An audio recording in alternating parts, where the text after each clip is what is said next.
நேயர்கள் அனைவரையும் வரவேற்கிறோம். இது ஜெயா பிளஸின் ஏணி என்ற கேள்வி விவாத நிகழ்ச்சி.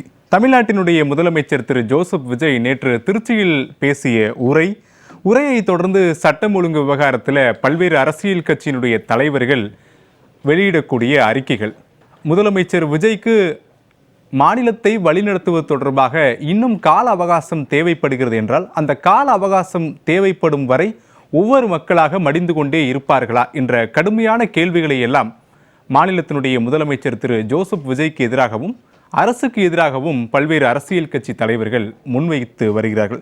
இது குறித்து தான் ஜெயா பிளஸ் இன்று விவாத பொருளாக கட்டமைத்திருக்கிறது. ஆட்சி மாறினாலும் காட்சி மாறவில்லை, நிர்வாக குறைபாடா, அவகாசம் அவசியமா என்ற தலைப்பின் கீழ் அடுத்த ஒரு மணி நேரங்கள் நாம் விவாதத்தை நகர்த்த இருக்கிறோம். முன்னதாக நேயர்களுக்கு விருந்தினர்களை நான் அறிமுகம் செய்து வைத்து விடுகிறேன். காங்கிரஸ் கட்சியினுடைய செய்தி தொடர்பாளர் திரு பொன் கிருஷ்ணமூர்த்தி உங்களின் நிகழ்ச்சிக்கு வரவேற்கிறேன். பத்திரிகையாளர் TSS மணி, நான் உங்களையும் நிகழ்ச்சிக்கு வரவேற்கிறேன். அரசியல் விமர்சகர் திரு TDS ரவிச்சந்திரன், உங்களையும் நிகழ்ச்சிக்கு வரவேற்கிறேன். இவர்களோடு வழக்கறிஞர் திரு தமிழ்வேந்தன், உங்களையும் நான் நிகழ்ச்சிக்கு வரவேற்கிறேன். இன்னும் சிறிது நேரத்தில் நம்மோடு பத்திரிகையாளர் திரு ராஜா ஸ்டாலின் அவர்களும் இணைய இருக்கிறார். ரவிச்சந்திரன் சார், உங்ககிட்ட இருந்தே தொடங்கலான்னு நினைக்கிறேன். ஒவ்வொரு முறையுமே ஒரு புதிய அரசு தமிழ்நாட்டில் ஆட்சி பொறுப்பேற்கும் போது முந்தைய அரசை குறை காட்டி ஒரு காரணமாக காட்டி சில மாதங்கள் ஓய்வெடுத்துக் கொள்கிறார்களோ அப்படின்ற ஒரு கேள்வி எழுகிறது. அந்த ஓய்வு அப்படின்றது சட்டம் ஒழுங்கு விவகாரங்களாக இருக்கலாம், பொருளாதாரம் அடிப்படையில் இருக்கலாம். முதலமைச்சரினுடைய நேற்றைய பேச்சு எப்படி இருக்கு சட்டம் ஒழுங்கு விவகாரத்தில்? முந்தைய திமுக அரசை காரணம் காட்டியிருக்கிறார். போதை கலாச்சாரம் வேரூன்றியது திமுகவினுடைய ஆட்சி காலத்தில் அப்படின்னு சொல்லி தடுப்பதற்கு என்ன நடவடிக்கை எடுக்கிறோம் என்ற எந்த ஒரு சொல்லாடலுமே முதலமைச்சருடைய விஜயிடம் இல்லை. ஆனால் கடந்த 20 நாட்களில் சட்டம் ஒழுங்கு தமிழகத்தில் பெரிய அளவில் பாதிக்கப்பட்டிருக்கிறது. 30 கொலைகள் நடைபெற்றிருக்கிறது அப்படின்றது அரசியல் கட்சியுடைய தலைவர்களுடைய ஸ்டேட்மெண்ட்டாக இருக்குது. உங்களுடைய பார்வை? சட்டம் ஒழுங்கை பொறுத்த வரைக்கும் அது நீட்சியாக தான் இருக்கும், உடனே மாற்றிட முடியாது. ஆனால் நீங்கள் கேட்ட முதல் கேள்வியினுடைய பதில் இது வரைக்கும் நீங்கள் பார்த்ததெல்லாம் அதிமுக விட்ட இடத்துல திமுக, திமுக விட்ட இடத்துல அதிமுக, ஒன்றோடு ஒன்று தொடர்பு இருந்தது. நாங்கள் போட்ட திட்டத்தை தான் நீங்கள் நிறைவேற்றினீங்கன்னு சொல்கிறதும், நாங்கள் பண்ண ஊழலை தான் நீங்கள் பண்ணீங்கன்னு சொல்லாமல் இருந்ததும் அது ஒரு விதமான காட்சி பொருள். ஆனால் இப்போ வந்திருக்கிறவர் டோட்டலாக ஃப்ரெஷ்ஷாக வர்றாரு. அவர் எல்லாத்து மேலேயும் குற்றம் சொல்லலாம், எல்லாத்தையுமே காரணமாக சொல்லலாம், எல்லாத்தையுமே இப்போ தன்னிடந்து விடுபடுத்தி கொண்டு பேசலாம், அதில் எந்த தப்பும் இல்லை. ஆனால் இவர் என்ன பேசிட்டு வந்தாருங்கிறது தான் முக்கியம். வந்தால் நான் கதைலாம் சொல்ல மாட்டேன், இன்னும் கொஞ்ச நாள் கழித்து தான் கொடுப்பேன்னு சொல்ல மாட்டேன், உடனே எதுவாக இருந்தாலும் நிறைவேறணுங்கிற வார்த்தை விஜய் மாதிரி ஒரு 50 வயதுக்கு உட்பட்டவர் சொல்கிறதுல எந்த தப்பும் இல்லை. கூடவே அவர் எனக்கு கொஞ்சம் கால அவகாசம் கொடுங்க, ஏன்னா இது நிதி நிலைமை ரொம்ப மோசமாக இருக்குது அப்படின்னு சொன்னதை அவருடைய தொண்டர்கள் அல்லது அவருக்கு வாக்களித்தவர்கள் ஏற்றுக்கொள்ள போகிறாங்க. எப்போ வரைக்கும் ஏற்றுக்கொள்ள போகிறாங்க? 2028 வரைக்கும் ஏற்றுக்கொள்ள போகிறாங்க. 2028 வரைக்கும் ஏற்றுக்கொண்டாலும் கூட விஜய்க்கு 2029 தேர்தல் வர்ற ஒரு சூழ்நிலையில் சில விஷயங்களை செய்ய வேண்டிய அவசியம் வரும். அப்போ அவர் அந்த வாக்குறுதிகள் விஷயத்தில் என்ன பண்ண போகிறாருங்கிறத நம்ம பார்க்கணும். அதாவது வாக்குறுதிகள் யாரோ என்னென்னவோ கொடுத்துருக்காங்க. 2 ஏக்கர் நிலம் கொடுத்தேன்னு சொன்னவங்க, டிவி கொடுக்குறேன், கார் கொடுக்குறேன்னு சொன்னவங்களாம் இருக்காங்க. இவர் சொல்லும்போது அதனுடைய தொனி வேறு விதமாக இருந்தது. ஸோ அந்த இடத்துல மட்டும் திமுக அதிமுகலேருந்து இவர் தன்னை டிட்டாச் பண்ணிக்க முடியாது. எண்ணிலேருந்து கொடுக்க போகிறாருங்கிற கேள்வி தன்னை போல வரும். இல்லை, தாவேக்கு அறிவித்த வாக்குறுதிகளை நிறைவேற்றுவதற்கு ஒரு பணம் தேவைப்படும். அது நிதி சார்ந்த விவகாரம். நிதி சார்ந்த அடிப்படையை பூர்த்தி செய்ததற்கு பிறகு திட்டங்களை நிறைவேற்றலாம். ஆனால் தமிழ்நாட்டினுடைய சட்டம் ஒழுங்கையோ பாதுகாப்பு என்பது காவல்துறையினுடைய கையில் இருக்குது. காவல்துறை முதலமைச்சருடைய பொறுப்பின் கீழ் இருக்குது. காவல்துறையில் ஏற்கனவே பல சீர்திருத்த நடவடிக்கைகளை முதலமைச்சர் தொடக்க நாள் முதல் தொடங்கிவிட்டார். காவல்துறை அதிகாரிகள் மாற்றம், மாவட்ட ஆட்சியர்கள் மாற்றம், கண்காணிப்பாளர்கள் மாற்றியதற்கு பிறகும் இன்றைய தினம் வரைக்கும் கொலை நடக்கிறது அப்படின்னா சட்டம் ஒழுங்குல எங்கோ ஒரு குறைபாடு இல்ல, காவலர்கள் தங்களுடைய பணியை இன்னும் சரிவர செய்யவில்லையா? கேள்வி இல்ல, 2 விதமா அதை பாருங்க. அதாவது குற்றங்கள் நடந்து கொண்டு வர்றது, ஒரு தேர்தல் முடிஞ்சிருக்குன்னா அவங்க கிட்ட பெரிய அளவில் அமௌண்ட் இருக்கும், போதை இன்னும் இருந்துகிட்டு தான் இருக்கு, அதனால குற்றங்கள் நடந்து கொண்டிருக்குங்கிறது வேற விஷயம். தமிழ்நாட்டில் நீங்க 2 விதமான காவல்துறையை தான் பார்த்துருக்கீங்க. ஆட்சி அதிகாரம் அழுத்தம் கொடுக்காத ஒரு அரசு அப்படின்னு சொன்னால் அதிமுக அரசை நீங்கள் தெளிவாக சொல்லலாம். அழுத்தம் கொடுக்குற அரசு அப்படின்னு சொன்னால் திமுகவை நீங்கள் தெளிவாக சொல்லலாம். அப்போ விஜய் என்ன பண்ண போகிறாருன்னா காவல்துறைக்கு அழுத்தம் கொடுக்க போகிறதில்ல, அதில் எந்த மாற்று கருத்தும் இல்லை. அதனால் காவல்துறை சுதந்திரமாக செயல்படும் அப்படின்னு நீங்கள் எடுத்துக்கலாம். சுதந்திரமாக செயல்படுறேன் அப்படின்னும் பொழுது நான் என்ன வாண்டட் லிஸ்ட்டை வச்சுக்கிட்டு சும்மாவா உட்காந்துருந்தேன்? எவன் எங்கே முளைச்சான், எவன் எந்த போதையை குடித்தான், குறிப்பாக நம்ம பழைய அமைச்சர்கள்லாம் தயார் பண்ண சரக்கெல்லாம் குடித்தா நல்லவனே கூட விஸ்வாமித்திரரே கூட கத்தி எடுத்து குத்திடுவாருங்கிற அளவுக்கு மட்டமான சரக்கு தான் அவன் குடிச்சிருப்பான். ஸோ அவன் செய்கிற தவறுகள் அப்படிங்கிறத தடுக்கணும் அப்படின்னு கேட்டால் தலையீடு இல்லாமல் இருக்கிற விஷயத்தில் விஜய் செய்வாருங்கிற நம்பிக்கை எனக்கு இருக்குது. தலையீடு அவர் சைட்லேருந்து இருக்காது, எனக்கு அதில் ஒன்றும் மாற்று கருத்து இல்லை. உடனே புத்துணர்ச்சி பெற்று காவல்துறைகள் வந்து நாளையிலேருந்து வேலை செஞ்சிடும், உடனே எல்லாரையும் பிடிச்சி உள்ளே போட்டுருமான்னு கேட்டால் உள்ளே போடத்தான் செய்யும். குற்றங்கள் நடந்திருக்கு. ஒரு தப்பு திமுக தொடர்ந்து செய்தது, அது என்னன்னா குற்றவாளி யார், குற்றத்தினால சிரமப்பட்டவன் யார் அப்படின்னு பார்க்காம அதில் பின்புலத்தை பார்த்து, ஜாதியை பார்த்து, மதத்தை பார்த்து, செல்வாக்கை பார்த்து அப்படிங்கிற அடிப்படையில் சில முடிவுகளை எடுத்துக்கிட்டு வந்தது. அதனால தான் அது கஷ்டப்பட்டுச்சு.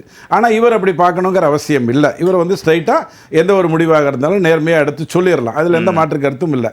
இப்போ நீங்கள் அப்படி பார்க்குறதாக இருந்ததுன்னா தாவேக்கால வந்திருக்கக்கூடிய அமைச்சர்களில் 50% பேர் வந்து அவங்களே சொல்லியிருக்காங்க, ஆமாங்க எங்கள் மேலே குற்ற வழக்குகள் இருக்குன்னு சொல்லியிருக்காங்க.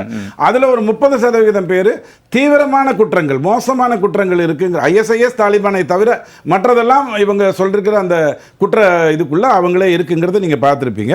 அதை தவிர தேர்ந்தெடுக்கப்பட்ட 126 கிரிமினல் குற்றம் உள்ள MLAக்களில் 41% பேர் தாவேக்காவை 41 பேர் தாவேக்காவை சார்ந்தவர்களுங்கிறது நீங்கள் பார்த்துருப்பீங்க. ஸோ உங்களுக்கு அமைச்சராக யார் வர்றாங்க, நிதியமைச்சராக யார் வர்றாரு, எனக்கு ஒரு பயம் இருக்குது.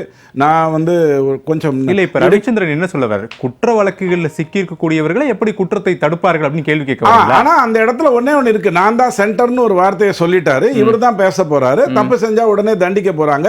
நீங்கள் பார்த்துருப்பீங்க, முஸ்தபா ஒரு கருத்து தான் சொன்னார், கருத்து சொன்னதுக்காக அவர் வந்து இப்போ MLA மட்டுமே இருக்கார், இல்லைனா வேறு விதமாக அவருக்கு பதவிகள் கிடச்சிருக்கலாம். ஸோ முடிவுகள் எல்லாமே தெள்ள தெளிவாக விஜய் எடுப்பார், அந்த பிரச்சனைகள்லாம் இருக்க போகிறது இல்லை.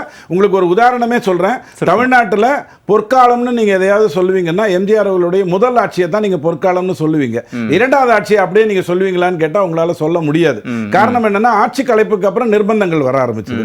அந்த வேலை இப்போ 2029 இவருக்கு வரலாம் அப்படிங்கிற அடிப்படையில் நீங்கள் முதல்ல பாருங்க. ஒன்னே ஒன்று மட்டும் சொல்லிடுறேன், நேற்றுக்கு அவருடைய பேச்சை நீங்கள் 4 விதமாக பிரிக்கிறதாக இருந்ததுன்னா அதில் இருந்த அப்பட்டமான பொய் வந்து பேரம் நடக்கலைங்கிற வார்த்தை. அதுக்கு ஒரே வரியில் நான் உங்களுக்கு பதில் சொல்லிடுறேன். நீங்கள் எங்கெங்கேயோ போனீங்க, கூட்டணிக்கு 107 வந்து 119 ஆகிறதுக்கு முயற்சி எடுத்தீங்க, அது நானாக இருந்தாலும் அப்படி தான் பண்ணியிருப்பேன். ஆனால் 25 பேர் வந்தாங்களே, அதில் 21 பேர் ஓடி போயிட்டாங்களே, பேரம் படியாததனால் ஓடி போயிட்டாங்களா இல்லை அதீதமாக எதிர்பார்த்தாங்களாங்கிற கேள்வியே பேரம் நடந்ததா இல்லையாங்கிறது வரத்தானே செய்யும். சரி, பொய் பேசாதீர்கள் என்று வேணால் விஜய் கிட்ட நம்ம சொல்லலாம். சரி, ஓகே. திரு தமிழ்வேந்தன், நேற்று முதலமைச்சருடைய முக்கியமான குற்றச்சாட்டு திமுகவின் மீது தான் இருந்தது. சட்டம் ஒழுங்கு விவகாரத்தில் முதலமைச்சர் ஜோசப் விஜய் என்ன பேச போகிறார் அப்படின்ற ஒரு எதிர்பார்ப்பு தான் இருந்தது. அதற்கான காரணம் முதலமைச்சர் விஜய்க்கு முன்பாக அரசியல் கட்சியினுடைய தலைவர்கள் கொடுத்த அறிக்கைகள் தான். சட்டம் ஒழுங்கு என்ன ஆயிற்றது, முதலமைச்சர் செயல்படுகிறாரா, இப்படியான கருத்துக்கள் எல்லாம் அறிக்கைகளில் இடம்பெற்றது. ஆனால் திமுக போதை கலாச்சாரத்தை அடிப்படையிலே தடுத்திருந்தால் இன்று சட்டம் ஒழுங்கு சிறப்பாக இருந்திருக்கும். போதை கலாச்சாரம் வேரூன்றி இருக்கிறது அப்படின்ற ஒரு விஷயத்தை சுட்டி காட்டி இருக்கிறார் முதலமைச்சர் விஜய். உங்களுடைய பார்வை சரிதானா? அந்த பார்வை போதை கலாச்சாரம் வேரூன்றி இருக்குன்னா வந்தோடனே 717 கடைன்னு சொல்லிவிட்டு அடுத்த நாளே திறக்க வேண்டிய இல்லை கண்ணமாச்சத்திரத்தில், அது மொத்தமாகவே சாத்தியிருக்கணும். மாற்றம் அது தானே. டோட்டலாக பூரண மதுவில் கொண்டு வர்றதா தாவேக்கா சூப்பர். நான் விசிலை போட்டுட்டு பேசுகிறேன், கழுத்தில் ஒரு விசிலை மாட்டிட்டு பேசுகிறேன். டோட்டலாக டாஸ்மார்க்கை மூடிட்டுங்க, அப்புறம் வேறு எங்கேயா போதை இருக்குது, வா பிடிக்கிறேன். கஞ்சா, அது எத்தனை கஞ்சாக்காரன் நீங்கள் அரெஸ்ட் பண்ணியிருக்கீங்க? ஒரு கவர்மெண்ட் உள்ளே வர்றீங்கல்ல, ஒரு கவர்மெண்ட் வந்து ஹிட் லிஸ்ட்னு ஒன்று இருப்பாங்க, A+, அக்யூஸ்ட்ல ப்ளஸ், அவளை கூப்பிடுவாங்க. கூப்பிட்டு தம்பி ஒழுக்கமாக இங்கே இருக்கிற மாதிரி தான் இருக்கணும், ஓடி போயிடும், இல்லாட்டியும் தொலைச்சி கட்டுருவீங்கன்னு. எத்தனை 1 டன் போட்டிருக்கீங்க? வந்து 30 நாளாவது ஒரு எத்தனை 1 டன் போட்டிருக்கீங்க? ஒன்றுமே கிடையாது, எந்த மாற்றமும் இல்லை. நீங்கள் முதல்வராக இருக்கிறீங்க, உங்களுக்கு ஒரு கோட்டு சுட்டு போட்ட, இதெல்லாம் ஒரு பேச்சாங்க? நீங்கள் கூட தான் ஆங்கர் கோட்டு சுட்டு போடுறீங்க, இதெல்லாம் ஒரு பேச்சா? நான் கூட கோட்டுக்கு போனால் கோட்டு போடுவேன், நான் போடலை, இல்லை போடலை, இதெல்லாம் ஒரு பேச்சா? நான் ஒரு கோட்டு சுட்டு போட்ட ஆங்கர் வந்தா என்னப்பா உங்களுக்கெல்லாம் அசிங்கமாக இருக்காப்பா அப்படின்னு கேட்பீங்களா? ஏங்க என்ன பேச, 8 கோடி பேர் இருக்கோம்யா, ஓட்டு போடாத எங்களுக்கு நீ தான் முதலமைச்சர். அதுதானே முதலமைச்சர் சொல்றாரு. அதைத்தான் வெற்றி பெற்ற தொகுதி மட்டுமல்ல, வெற்றி பெறாத தொகுதிக்கும் நான் தான் முதலமைச்சர். இருங்கய்யா, கஸ்டடி டெத்து கேள்விப்பட்டிருப்பீங்க, சாத்தாங்குளம் பெனி ஜெயராஜ், திருபுவனம் அஜித், இது மாதிரி கஸ்டடி டெத்து கேள்விப்பட்டிருப்பீங்க. ஒரு கஸ்டடி எடுத்து சேலையூர் போலீஸு அரெஸ்ட் பண்ணுறாங்க ஒரு திருட்டு வழக்கில், புருஷ முண்டாட்டியை அரெஸ்ட் பண்ணி எங்கே வைக்கணும்? 24 ஹவர்ஸ்க்குள்ளே மேஜிஸ்ட்ரேட்டை ப்ரொடியூஸ் பண்ணிடணும். இல்லை தனியார் ராஜில் வச்சு கஸ்டடி எடுப்பாங்க, அது பேர் இல்லீகல் கஸ்டடி. இவங்க கொண்டாந்து இங்கே அசோக் ஏரியாவில் ஒரு வீட்டில் வைக்கிறாங்க, அந்த வேலைக்கு விட்ட வீட்டில் புருஷன் மாட்டி ஒரே ரூமில் உட்கார வைக்கலாம், ஒரு பாரா இருக்கணும் அதுக்கு. இல்லைங்க கத்தி எடுத்து 2 பேரும் மாற்றி மாற்றி குத்தி கதை முடிஞ்சு போச்சுங்க. இன்றைக்கி நடந்த அஃபென்ஸ், இன்றைக்கி ஒரு நாள் பேப்பரில் உள்ள செய்தியை மட்டும் சொல்கிறேன். இப்போ குறைந்தபட்சம் டிஜிபியை மாத்திரங்கிற என்ன மாற்றத்தை கொண்டு வந்திருக்கீங்க? பேசிக்கே உங்கள் கையில் இல்லைங்க, உங்களை யாருமே ஆனர் பண்ணலைங்க. இதெல்லாம் ஒரு அடிப்படை கோயம்பேடு இஷ்யூவாக இருக்கட்டும். நான் என்ன சொல்கிறேன், அஃபென்ஸே நடக்காதா அப்படின்னு அந்த மாதிரி, அது எப்படி சொல்கிறது, எல்லாம் தேவ தூதர்கள் ஆகிட்டாங்க அந்த மாதிரி தட்டி விட்டுலாம் பேசலை.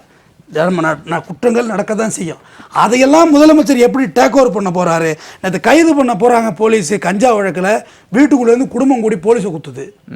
அப்போ நீங்கள் என்ன சட்ட ஒழுங்கு நீங்கள் தான் கையில் வச்சிருக்கீங்க, அந்த மினிஸ்ட்ரிக்கு சொல்ல வர்றேன். ஏன்னா ரேப்பை பற்றி மந்திரி அரசுலையும் காவல்துறையினர் தாக்கப்பட்ட செய்திகள்லாம் இருக்கு இல்லையா? டிவிகே அரசுல மட்டும் அப்படியான காட்சிகள் நம்ம பார்க்கல. நான் சொல்கிறேன் அதையும் ஒப்பிடணும். இல்லை நான் நீங்கள் சொல்கிறத 100% நான் ஒத்துக்கிறேன். எந்த அரசுலையும் கொலை நடக்கலை, லாக்அப் டெத் நடக்கலை அப்படிதான் சொல்லவே இல்லை. ஆனால் அதுக்கு தானே நீங்கள் ஒரு மாற்றம் வந்தீங்க. போதை வந்து திமுக ஒழிஞ்சிட்டு திமுக தான் காட்சி வித்துட்டு சொல்கிறீங்கல்ல. அந்த கம்பெனி சாரா கம்பெனி எல்லாம் யார்கிட்ட இருக்கு எல்லாமே எல்லாருக்கும் தெரிஞ்ச விஷயம் தான். ரைட்டு, நீங்கள் என்ன செய்யணும், திமுக ஒழிக்கிறதா இருந்தால் என்ன செய்யணும், சாராய கம்பெனியில் இழுத்து மூடுங்க. சாராயம்க்கெல்லாம் வெளி மாநிலத்துக்கு வேணால் எக்ஸ்போர்ட் பண்ணிடுங்க. இங்கே கம்பெனியை வச்சு உங்களை கம்பெனியை லைசன்ஸ் வாங்கியிருப்பாங்க ப்ராப்பராக, எக்ஸ்போர்ட் பண்ணுங்க. ஆந்திராவுக்கு வைங்க, பாண்டிச்சேரிக்கு வைங்க, வேற மாநிலங்களுக்கு ஏற்றலாம்ல, இல்லை வெளிநாட்டுக்கு ஏற்றுங்க. இங்கே குடிக்க விடாதீங்க யாரையும். பூரண மது விலக்குக்கு நீங்கள் தயாராகவே இல்லை, அதை பற்றி உங்களுக்கு பதிலும் இல்லை. சரி, பெண்களுக்கு அனைத்து பஸ்லையும் ஃப்ரீன்னு சொன்னீங்க. ஆனால் நீங்கள் முந்தைய அரசு செஞ்சுதான் முந்தைய அரசு வந்தோன்னு செஞ்சுட்டாங்க. 1000 ரூபா சிஸ்டம் வந்து கொடுக்க முடியாதுன்னு சொன்னாங்க. ஆனால் கடைசி 5 ஆண்டு வரையும் கழுத்தை பிடிச்சி கொடுத்துட்டாங்களா அந்த விஷயத்தை? கடைசி 5 ஆண்டு இல்லை, இல்லை கடைசி 5 ஆண்டு, கடைசி 5 ஆண்டு தான் இருந்ததே. இல்லை அதுதான் வார்த்தை பிழை. அவங்க ஆட்சியில் இருந்த 5 ஆண்டு காலம் அதை கொடுத்துட்டாங்கிறது என்னோட கருத்து. நீங்க சொல்லக்கூடியது எல்லாமே ஏத்துக்கிறது தான் தமிழ்வேந்தன். அது மாதிரி பெண்கள் விடியல் பயணம் கொடுத்துட்டாங்க, கொடுக்க முடியாது. எனக்கு புரியுது, நான் உங்க பாயிண்ட் எடுத்துக்கிட்டேன். ஆனா கேள்வி, தாவேகா அரசு தரப்புல கேட்கக்கூடிய முக்கியமான விஷயம், மே 10ஆம் தேதி தான் முதலமைச்சரா பதவியே ஏற்றோம், ஒரு 20 நாட்கள் தான் நாங்க கடந்திருக்கோம், அதுக்குள்ளே நீங்க எங்க மேல இவ்வளோ கேள்வி இவ்வளோ அழுத்தம் கொடுக்குறீங்களே, எங்களுக்குள்ள ஒரு அவகாசம் வேணும் இல்லையா? அது சரிதானே? ஒரு அரசு கேட்கிறது, நிர்வாக ரீதியில மாற்றம் செஞ்சு விடலாம், ஆனா முழுமையான மாற்றத்திற்கு ஒரு காலம் தேவைப்படும்ல, அந்த காலத்தை தாவேகாவுக்கு கொடுக்கணும்ல. அது கிராமத்துல கல்யாணம் பண்ணி கொடுப்பாங்க, பொண்ணு கல்யாணம் பண்ணி போயிடும், மறு வீட்டுக்கு போயிடும். போன ஒரு 3 மாதம் 6 மாதம் கழிச்சு பொண்ணு ஒருடைய அழைப்பழைப்பாங்க. என்னம்மா எதுவும் வயத்தில் புழு பூச்சி உண்டான்னு கேட்பாங்க. பொண்ணு இல்லைங்க கொஞ்சம் அத்தை கொஞ்சம் தள்ளி போட்டிருக்கோம் அப்படிம்பாங்க. தள்ளி போட்டிருக்காங்களா, வேலை வெட்டி வீடு கட்டிட்டு புள்ள பத்துக்கலான்னு இருக்காங்க. கதையெல்லாம் இங்கே சொல்லக்கூடாது. ஆட்சி அமைச்சதுல நீங்கள் எதாவது முதலமைச்சர் கையெழுத்து போட்டிங்கல்ல, அது நான் 6 மாதம் அவகாசம், 6 மாதம் எல்லாத்தையும் மாற்றிடுவீங்களா சிஸ்டத்தை? நான் கல்யாணம் பண்ணி கொடுத்துருக்கேன், நாடா ஒப்படைச்சிருக்கீங்க, 8 கோடி மக்கள் நீ ரெப்ரஸன்டேட்டிவ். சிலிண்டர் விலையேறுது, மேகதாதுல அங்கே அணை கட்டுறாங்கிறாங்க, எல்லாத்துக்கும் பதில் நீங்கள் தானே சொல்லணும். இன்னைக்கு விவசாய போராட்டம் நடக்கும், 1008 ஸ்ட்ரைக் நடக்கும். முதல் கட்டம் திருச்சியில் அவர் பேசியது முழுக்க பிதற்றல். காரணம், ஒரு நாளைய செய்தித்தாளில் 8 மர்டர் நான் எழுதிட்டு வந்திருக்கேன், ஆதாரத்தோட வச்சிருக்கேன். தனியார் செய்தித்தாள் மட்டும் எடுத்து காமிக்க கூடாது. அப்ப அவருக்கு ஒரு பதட்டம் வந்து விட்டது, இதை ஃபேஸ் பண்ண முடியாது. சரி, திரு TSS மணி, தமிழ்வேந்தன் சொல்லும்போது நேற்றைய முதலமைச்சரின் பேச்சு முழுவதுமாக ஒரு பிதற்றல். சட்டம் ஒழுங்கு குறித்து முதலமைச்சர் பேசுகிறார், திமுக ஆட்சி குறை சொல்கிறார் என்றால் உங்களுடைய 20 நாட்கள்ல என்ன நடவடிக்கை எடுக்கப்பட்டது அப்படின்றத சொல்லுங்க வெளிப்படையா. யாரை கைது பண்ணணும், எத்தனை வழக்கு பதிவு பண்ணணும், இதனால என்ன குறைஞ்சிருக்கு, அதையாவது ஒரு குறைந்தபட்சம் சொல்லல. எதுவுமே இல்லாம முந்தைய அரசின் மீது நீங்க குற்றம் சுமத்துவது சரியா அப்படின்ற ஒரு கேள்வி எழுப்புற நியாயம் தானே? இந்த சட்டப்பேரவை நடக்கும் பொழுது இப்படி கேட்டாங்கன்னா எதிர்கட்சிக்காரங்க கேள்வியை முன்கூட்டி எழுதி கொடுத்துடணும். கொடுத்த பிறகு டிஜிபிட்ட வாங்கி முதலமைச்சர் அது பதில் சொல்லுவார்.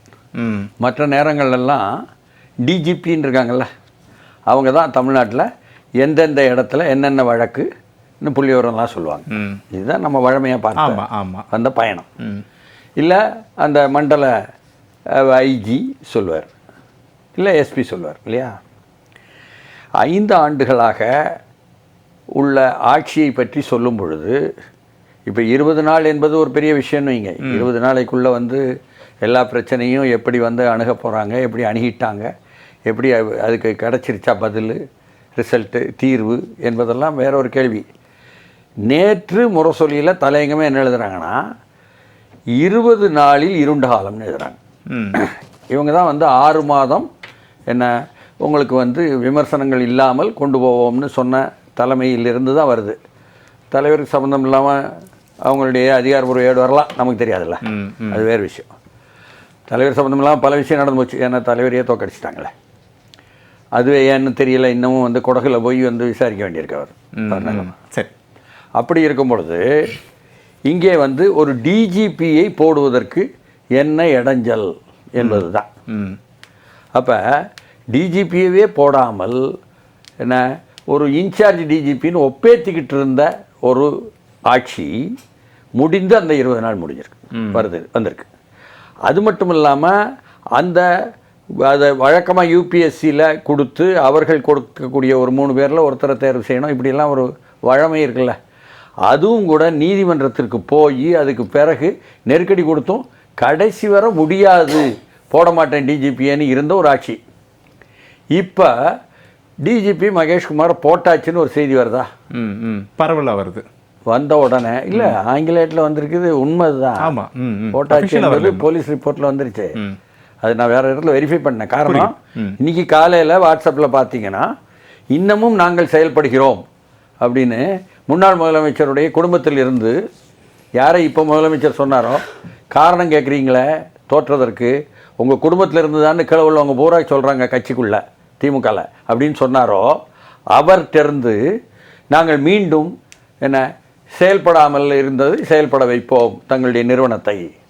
எந்த நிறுவனத்தின் மூலம் பரப்புரையெல்லாம் செய்துட்டு இருந்தாங்களோ, உதவிகள்லாம் செய்துட்டு இருந்தாங்களோ அவங்களே, அதிலிருந்து தான் வந்திருக்கணும் போல இருக்குது. டிஜிபியை இன்னமும் தேர்வு செய்யவில்லை, இன்னமும் வந்து யூபிஎஸ்சிக்கு இவர் வந்து சொல்லலை பதில், அவரையா இவரையான்னு போட போகிறாங்க என்பதாக ஒன்று வந்துச்சு. இன்னும் போடலைன்னு சொன்னாங்க, போட்டாச்சுன்னு சொன்னாங்களேன்ட்டு சொல்லி விசாரித்தேன். இல்லைங்க, புதன்கிழமை வந்து அதிகாரம் எடுக்க போகிறாருன்னு சொல்கிறாங்க. மகேஷ்குமார் போட்டாச்சுன்னு சொல்லி போட்டு சும்மனாச்சும்லாம் வந்து ஒரு ஆங்கிலேயர் பிரபல ஆங்கிலேயர் போட மாட்டாங்க. ஒரு டிஜிபி போட்ட பிறகுதான் எல்லா விஷயத்தையும் முழு கண்ட்ரோல் எடுத்து அவர்கிட்ட வந்து கேட்க முடியும். இதுதான் வந்து யதார்த்தம். இதை வந்து விஜய் சொன்னாரா சொல்லலையா என்பது வேற விஷயம். நாம் புரிந்து கொள்ளணுங்கிறது நமது விஷயம். இல்ல, டிஎஸ்எஸ் மணி சொல்லக்கூடியது இந்த அரசால நியமிக்கக்கூடிய ஒரு டிஜிபி. ஆனா தேர்தல் ஆணையத்தால நியமிக்கப்பட்ட ஆல்ரெடி ஒரு டிஜிபி தமிழ்நாட்டில் பொறுப்புல இருக்காருல்ல, அவர் ஒரு மாநிலத்தினுடைய முதலமைச்சர் கேட்டா ரிப்போர்ட் பண்ணுவார்ல, பண்ண மாட்டேன்னு எந்த இடத்துலையும் சொல்ல மாட்டார்ல. அது சொல்ல மாட்டாங்கங்க. அப்புறம் நம்ம ஒரு டிஜிபி வரும்போது தான் முதலமைச்சர்கிட்ட சொல்லுவார்ன்றது அந்த வாதம் ஏற்புடைய. இல்ல இல்ல, அப்படின்னு நான் சொல்லவே இல்லை. இல்ல, நீங்க முதலமைச்சர் சொல்லவே இல்லையே, முதலமைச்சர் சொல்ல முடியும்னு சொல்றீங்க. ஒரு முழு டிஜிபி எப்போ போடுறீங்களோ அப்பதான் முழுமையா கட்டுப்பாடு எடுக்க முடியும். சரி, என்ன யார் கட்டுப்பாடு எடுக்க முடியும்? முதலமைச்சர் எடுக்க முடியுமா இல்ல டிஜிபி கட்டுப்பாடு? முதலமைச்சர்லாம் விடுங்க, டிஜிபி என்பது ஒரு சிஸ்டங்க. சரி, போலீஸ் சிஸ்டத்தை கட்டுப்பாட்டில் வச்சுக்கிட முடியும் ஒருத்தர். அப்ப இப்ப கட்டுப்பாட்டுல இல்லையா? அதுதானே கடந்த ஆட்சியினுடைய தொடர்ச்சி. நீங்க கடந்த ஆட்சின்றது இப்போ 20 நாட்கள்ல கட்டுப்பாட்டுல இல்லையா? அப்ப கட்டுப்பாட்டுல இருக்கா இல்லையாலாம் நம்ம வந்து சொல்வதற்கு ஒன்றும் இது கிடையாது. இப்ப நீங்க தான் சொன்னீங்க கட்டுப்பாட்டுல இருக்காது இப்ப இருக்கக்கூடிய டிஜிபி. இல்லைங்க, முழு கட்டுப்பாடு என்பது என்னன்னு முதல்ல புரிஞ்சுக்கிடுங்க. ஒவ்வொன்றையும் புரிஞ்சு சரியா ஹேண்டில் பண்ணதுக்கு ஒரு ஆள் வேணுங்க. டிஜிபின்னு எதுக்குங்க இருக்கிறாரு, எதுக்குங்க தேவை, அது முதல்ல புரிஞ்சுக்கிட்டு பேசணுங்க அந்த இஷ்யூவை. சரி, சும்மா வந்து யாரோ வந்தாரு ஒருத்தர் இருந்தாரு யாரோ ஒருத்தர் எல்லாம் பேசினீங்கன்னா, ஒருத்தர் வெங்கட்ராமன் இருந்தாரா, அவர் வந்து திடீர் லீவ் போட்டு போயிட்டாரா உடம்பு சரியில்லைன்னு ஹாஸ்பிட்டலுக்கு, என்ன கொடுத்த நெருக்கடியில. இந்த மாதிரி எல்லாம் பாலிடிக்ஸ் பண்ணக்கூடாது, புரியுதுங்களா? சரி, அந்த சிஸ்டத்தை. அதாவது நான் சொல்ல வருவது, இப்போ வந்திருக்கக்கூடிய வன்முறைகள், நடந்த வன்முறைகள் எதையும் வந்து குறைத்தும் மதிப்பிடக்கூடாது. அதற்காக பொறுப்பெடுக்க வேண்டும்னு அரசாங்கத்தை கேட்பது நமக்கு நியாயம், நாம் கேட்பது நமது கடமை. என்ன, அவர்கள் தான் பொறுப்பு, அதையும் மாற்றுக்கிறதே இல்லை. ஆனால் என்ன 20 நாட்களுக்குள்ள எல்லாத்தையும் தீர்த்தரணும்னு நினைப்பதற்குள்ள நீ கூட முந்தானது ஜான் பண்ணி சொல்லியிருக்காரு. இல்ல, எனக்கு உங்க கேள்வி புரிஞ்சிச்சு. 20 நாட்களுக்குள்ள அப்படி என்ன சட்டம் ஒழுங்கு நீங்க கேள்வி கேட்கறீங்க, அப்படி என்ன கட்டுப்படுத்திட முடியும் நீங்க கேட்கறீங்கன்னு புரியுது எனக்கு. ஆனா தேர்தல் பரப்புரையில தாவேக ஆட்சி அமைந்த உடனே பெண்களுக்கும் குழந்தைகளுக்கும் பாதுகாப்பு கிடைத்துவிடும் தானே முதலமைச்சர் விஜய் சொன்னாரு, டிவிகே தலைவர் சொன்னார் இல்லையா? அப்போ அந்த பேச்சு எங்க போச்சு? முதலமைச்சர் அடுத்த நாள் இருந்து நாங்க பாதுகாப்பு கொடுத்து அடுத்த நாள் காலையில 6 மணில இருந்து அர்த்தம் என்ன? அது என்ன இல்ல, எனக்கு ஒருவேளை எனக்கு தெரியாம இருக்கலாம், இல்ல யாருக்குமே தெரியாம இருக்கலாம். சரி, அது அவங்களுடைய அறிதல் சம்பந்தப்பட்ட விஷயம், புரியுதுங்களா? யதார்த்தத்தில் என்ன கேள்வி கேட்பதோ வன்முறை நடந்தது என்பதை வந்து மறைக்க முடியாது, மறுக்கவும் முடியாது. அதுல வந்து நியாயங்கள் வந்து மறுக்கவே இல்லை நான். அதாவது இப்போ வந்து கோயம்பேட்டில் நடந்துச்சு. என்ன சொல்றாங்கன்னா, அந்த பப்பு வந்து ஆளுங்கட்சிக்கு ஒருத்தருடைய எதுங்காங்க. இது போன்ற விஷயங்கள் வந்து ரொம்ப சீரியஸான விஷயம். சரி, அதாவது சுருக்குமா. வன்முறைகள் நடந்தது என்பது அரசு சாரா சக்திகளுடைய வன்முறைகள் என்பதை நாம் அங்கீகரித்து கொண்டு நடவடிக்கை எடுக்க வேண்டும் என்பது ஒரு பக்கம். கட்சிக்குள்ளேயே ஆளுங்கட்சிக்குள்ளேயே இருந்தால் ரொம்ப சீரியஸ், பயங்கரமாக எடுக்கணும். இப்போ வந்து கீதா ஜீவன் கேட்டிருக்காங்க ஸ்ரீவைகுண்டத்தில் நடந்த ஒன்றா அதேமாரி ஆளுங்கட்சிக்காரர் நிர்வாகின்னு. அதெல்லாம் ரொம்ப சீரியஸ் விஷயம், அதெல்லாம் நமக்கு மாற்று கருத்தே இல்லை. அதை இவர் உடனடியாக அட்ரஸ் பண்ணி ஆகணும். கட்சி தலைவராகவும் இருப்பதனால முதலமைச்சர் அதுலேயும் நான் வந்து கேள்வி கேட்கக்கூடாதெல்லாம் சொல்லலை. ஆனால் இவர்களுடைய பாணி வந்து என்ன, நாங்கள் வந்து விடாப்பிடியாக அவருக்கு எதுக்குமே எதுவும் லாய்க்கில்லை அப்படி இப்படின்னு முடிவுக்கு வருவது இந்த நிகழ்வுகளில் இருந்து ஏற்புடையதில்லை. அவ்வளோதான் விஷயம். குறிப்பாக டிஜிபி போடுவது சொல்கிறேன், பொய் சொல்கிறாங்க போடலைன்ட்டு. அப்போ போட்டுட்டாங்க என்ற செய்தியும் வந்து அவர் பொறுப்பெடுத்த பிறகுதான் ஃபுல் ஃப்ளெஜ்டுன்னு ஒன்று இருக்கு, புரியுதுங்களா? அதை சட்ட ஒழுங்கை ஹேண்டில் பண்ணுவதற்கு ஒவ்வொரு எஸ்பி இன்னொன்று தெரியுமா, பல்வேறு விஷயங்கள் போய் சேரலங்க, போய் சேரலங்க. எங்கள்கிட்ட இருக்குங்க கிரவுண்டில் உள்ள பல்வேறு விஷயம். எல்லா மாவட்ட எஸ்பி ஆபீஸ்லயும் ஒரு ஸ்பெஷல் பிரான்ச் அதிகாரி இருக்காங்கல்ல, அவங்க தாங்க தப்பான செய்திகளை எப்பவும் கொடுக்கறது, அதை முழுக்க மாற்றினா தாங்க மாறும். இதெல்லாம் உங்களுடைய இந்த வாய்ப்பை பயன்படுத்தி கொண்டு நான் சொல்றேன். சரி, ஓகே. நான் முதல் சுற்று கருத்தை எடுத்துக்கிறேன். திரு ராஜா ஸ்டாலின், அதிமுகவை பொறுத்தவரையிலுமே திமுக ஆட்சிக்கு வந்தபோது அதிமுகவை குற்றம் சாட்டினார்கள். அதிமுக தொடங்கியதை சரி செய்வதற்கு முயற்சிகள் எங்களுக்கு எடுக்கிறோம், அதற்கான கால அவகாசம் தேவை. இப்போ தாவேக மாற்று சக்தி அப்படின்னு சொல்லி ஆட்சிக்கு வந்ததற்கு பிறகு மீண்டும் டிஎம்கேவை குற்றம் சாட்டுறாங்க. டிஎம்கே தொடங்கியதை சரி செய்வதற்கு காலம் தேவைப்படும், குறைந்த நாட்களுக்குள்ளாகவே எங்களை கேள்வி எழுப்பது சரியா அப்படின்னு சொல்லி சட்டம் ஒழுங்கு விவகாரத்தில் சொல்றாங்க. உங்களுடைய பார்வை? அதாவதுங்க, புதிய ஆட்சிக்கு கால அவகாசம் தேவைதான். தேவை. அது வந்து எதுக்கு தேவை? பொருளாதார ரீதியாக ஒரு திட்டங்களுக்கு செயல்படுத்துவதற்கு தேவை. ஆனால் ஒரு காவல்துறைக்கு தேவையா? சட்டம் ஒழுங்கை நிலைநாட்டுவதற்கு தேவையா அப்படிங்கிற கேள்வி இருக்கு. அப்ப அந்த இடத்த தான் சட்ட ஒழுங்கை கையாள வேண்டிய அவசியம் இருக்கு. 20 நாளை கடந்து போச்சு, இதன் பிறகும் அது தொடரக்கூடாதுல்ல, குறைந்தபட்சம் குறையணும். நடக்கவே நடக்காதுன்னு இல்லை, ஆனால் குறையிற இடம் இருக்கும்ல. குறையிறது இல்லாமல் இன்னும் இருக்கு. அவர் நேற்று திருச்சியில் பேசும்போது கூட இது போதை கலாச்சாரத்தில், போதை கலாச்சாரம் தடுத்து நிறுத்த வேண்டிய பொறுப்பு காவல்துறைக்கு இருக்கா இல்லையா? அப்ப தடுத்து நிறுத்தி இருக்கணும்ல. அப்ப அந்த வேலையை செய்கிற பொறுப்பு முதல்வருக்கு உண்டு. அப்ப அதைத்தான் அவர் செய்யணும். ஒரு முதல்வர் அவர் அதற்கான பதிலையும் சொல்றாரு இல்லையா, நான் அதுக்கான அதிகாரிகளை நியமனம் பண்ணிட்டேன், கடுமையான நடவடிக்கைகள் அந்த அதிகாரிகள் எடுப்பாங்க, படிப்படியா குறைய ஒரு விளக்கமும் சொல்றாரு. அது நியாயமானது. சிங்கப்பெண் படம் வரப்போது யாரெல்லாம் போட்டா அது பொறுப்பா சரியா இருப்பாங்களோ அவர்களை போடுகிறேன்னு சொல்ல, அது வரவேற்க வேண்டிய விஷயம். சரி, அது நம்ம பொறுத்து இருந்தா அது பார்க்கணும். நம்ம ஒரே குற்றம் சொல்ற இடத்துக்கு போக தேவையில்லை. ஆனால் அதே சமயத்தில் அதை வந்து திமுக மீது மட்டுமே பழி போட்டு போதைப் பொருள் மேல பழி போறாரு, அதனால பழி போடு படலமா அதை மாற்றக்கூடாது. இதை சரி செய்கிற இடத்துக்கு தான் நீங்க, அவங்க சரியில்லைதாங்க உங்களை மாத்திருக்காங்க.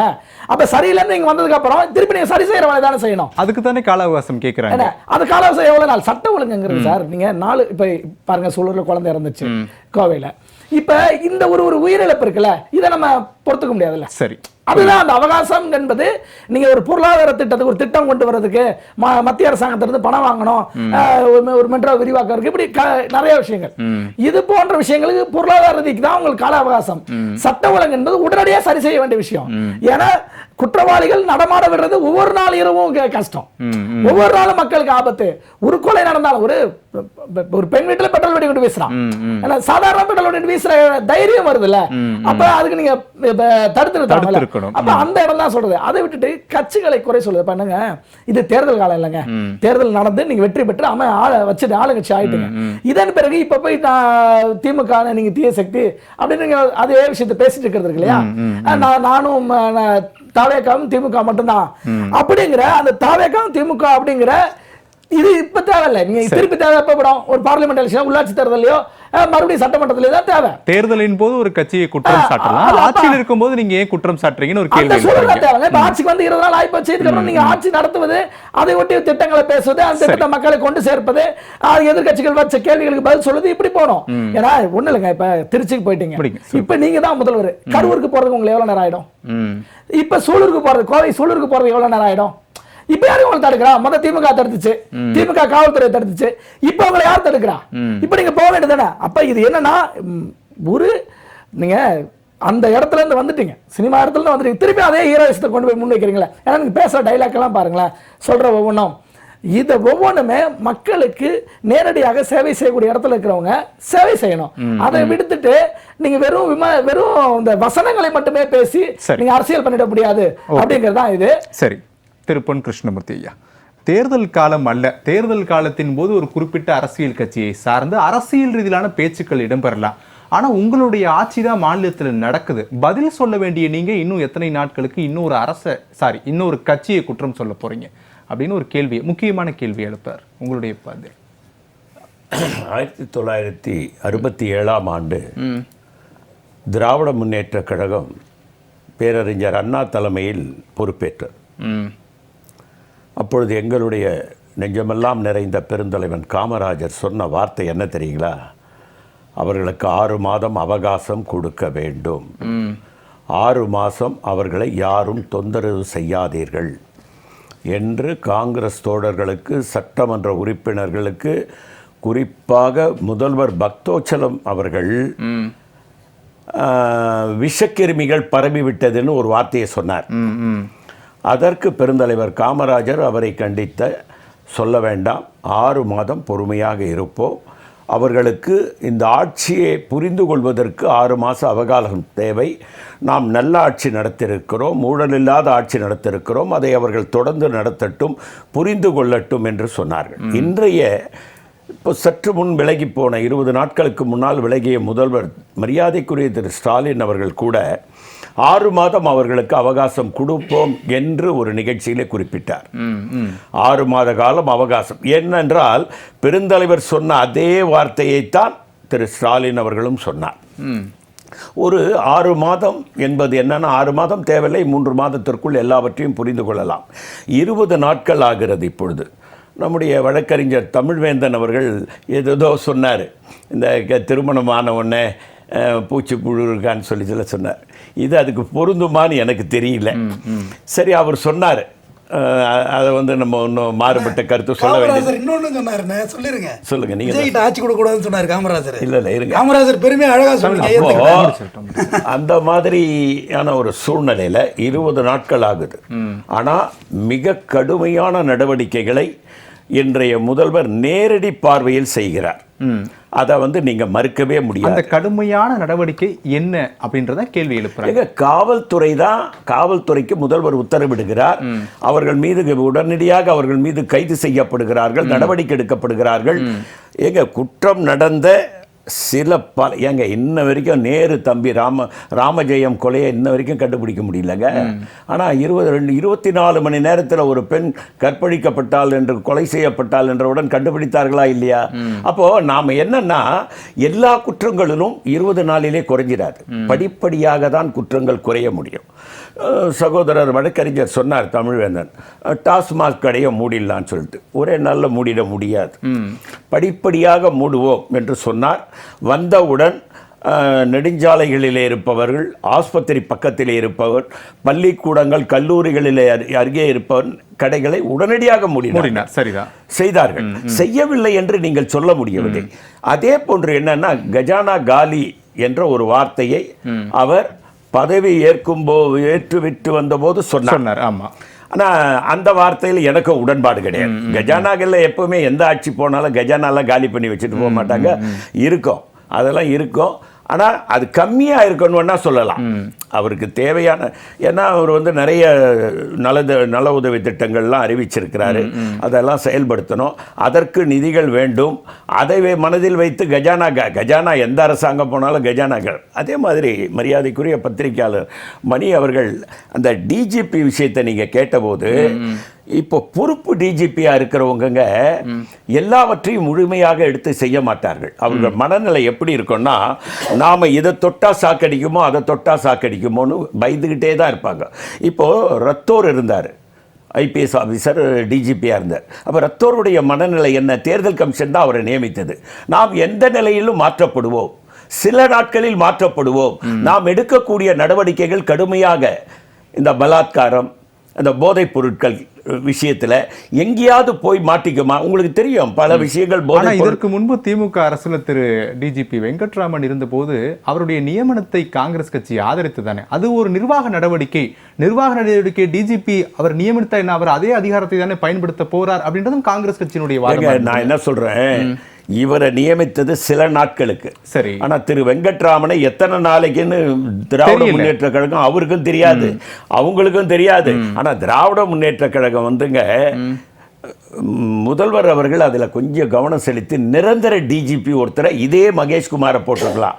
இல்லைன்னா சீமா அகர்வால்னு ஒரு லேடி இருந்தாங்க, உயர்ந்த மனுஷி. அவங்க கரப்ஷன் இல்லாதவங்க, சட்டம் ஒழுங்கை நிலைநாட்டுறவங்க, அது போன்ற ஒருத்தரை நியமிச்சிருக்கலாம். ஏன் அவர் நியமிக்கல என்பது மிகப்பெரிய கேள்விக்குறி, அது மிகப்பெரிய தவறு. ஆகவே இடைப்பட்ட காலத்தில் சில நாட்களுக்கு இருக்க போகக்கூடியவர் நம்ம ஏதாவது ஒன்றை எடுத்து அது நமக்கு பிரச்சனையாக வரும். உங்களுக்கு தெரியும், ஜார்ஜ் கமிஷனராக இருந்தார், குட்கா மேட்டர்லாம் மாட்டினாங்க போலீஸ் அதிகாரி. மரியாதைக்குரிய டிஜிபியா இருந்த ராதாகிருஷ்ணன் அவர்கள்லாம் குட்கா விஷயத்தில் மாற்றினாங்க. அதிகாரிகள் எப்பொழுதுமே அதிகாரிகள் மட்டும் இல்லை, அரசியல்வாதிகள் கூட. அரசியல்வாதி எல்லாத்திலையும் தப்பிச்சிடுவாங்க. நான் ஓப்பனாகவே சொல்கிறேன், நானும் ஒரு அரசியல்வாதி தான்.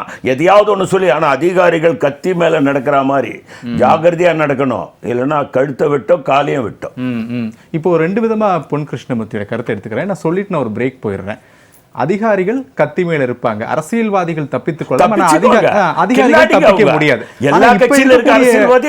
சரி, எனக்கு புரிஞ்சிருச்சு. இப்ப இருக்கக்கூடிய ஒரு டிஜிபியும் அதிகாரி தானே, அரசியல்வாதிகள் தப்பித்துக் கொள்வார்கள். அந்த அரசியல்வாதி யாரா வேணாலும் இருக்கலாம், தப்பிக்க முடியாது. ஆமா, அப்படி இருக்கும்போது இப்ப இருக்கக்கூடிய டிஜிபி அவருடைய பணிக்கு உட்பட்டு நடவடிக்கைகளை எடுத்திருக்கணும்ல. அதாவதுங்க எடுக்க முடியாது. திரும்ப திரும்ப சொல்றேன், நாட்கள் கணக்கில் இருக்கக்கூடிய அவரை நிரந்தரமாக்கி இருந்தாங்கன்னா அவர் எடுப்பார். தான் எத்தனை நாள் இந்த பதவியில் இருப்போம் என்று தெரியாமல் அவர் இன்னொரு எஸ்பியை கூப்பிட்டு சொன்னா கூட கேட்க மாட்டாங்க. இந்த ஆள் 4 நாளைக்கு இருக்க போறாரு, கத்தி மேல இருக்காரா இல்லையா? கேட்க மாட்டாங்க. இல்ல, இந்த டிஜிபி வந்து கத்தி மேல இருக்காரா இல்லையா? இந்த டிஜிபியும் எல்லா அதிகாரியும் கத்தி மேலதான் நடந்துட்டு இருக்காங்க. எந்த நேரமும் அவங்களுக்கு கழுத்துக்கு மேல கத்தியும் தொங்குது. ஜாகிரதையா டீல் பண்ணலன்னா அவங்களுக்கு ஆபத்து. சரி, டிடிஎஸ் ரவிச்சந்திரன், இப்போ தமிழ்நாட்டினுடைய சட்டம் ஒழுங்கு விவகாரத்துல ஒருவேளை முழு டிஜிபி நியமனம் செய்யாததுதான் இந்த 20 நாட்களாக 30க்கும் மேற்பட்ட கொலைகளுக்கான காரணம். இல்லை 3 விதமாக அதை செஞ்சு பாருங்க. சரிங்க. ஒன்று வந்து குற்றங்கள் நடந்து கொண்டு தான் இருக்குது. குற்றங்களில் அழுத்தம் கொடுக்குறீங்களா காவல்துறைக்குன்னு கேட்டால் இந்த அரசு காவல்துறைக்கு அழுத்தம் கொடுக்காதுங்கிறத என்னால் தெளிவாக சொல்ல முடியும். திமுக மாதிரியான அழுத்தத்தை எந்த அரசுமே கொடுக்காது.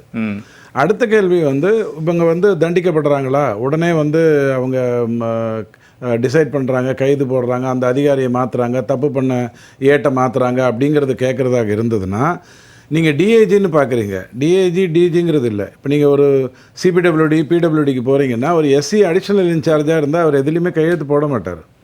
அடிஷ்னல் இன்சார்ஜாக இருந்தால் கையெழுத்து போட மாட்டார். அவருக்கு அதிகாரம் கொடுக்குற வரைக்கும் வெயிட் பண்ணுவார். அடிஷ்னல் இன்சார்ஜ்னு எதுக்கு கொடுப்பாங்க, அந்த ஆள் வர வரைக்கும் நீங்கள் உட்காருங்க, அல்லது அடுத்த ஆள் தேர்ந்தெடுக்கப்படுற வரைக்கும் நீங்கள் உட்காருங்கிறது.